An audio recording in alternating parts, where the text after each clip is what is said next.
सोचो, पूरे हिंदुस्तान को एक कंपनी ने कब्जा कर लिया था। हाँ, सरकार नहीं, एक कंपनी।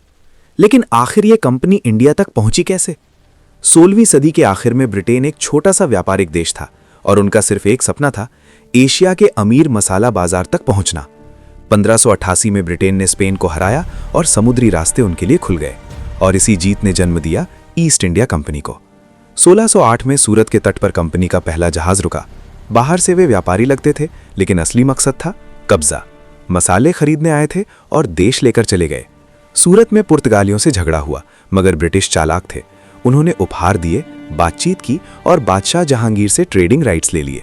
जहांगीर को लगा एक और विदेशी व्यापारी है, पर उन्हें क्या पता, यही व्यापारी एक दिन बादशाहों से ज्यादा ताकतवर बन जाएगा।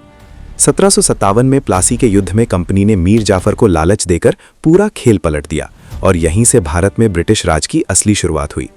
1765 में कंपनी को बंगाल का दीवानी अधिकार मिला, यानी टैक्स वसूलने का हक। और अब कंपनी व्यापारी नहीं बल्कि भारत की हुकूमत बन चुकी थी।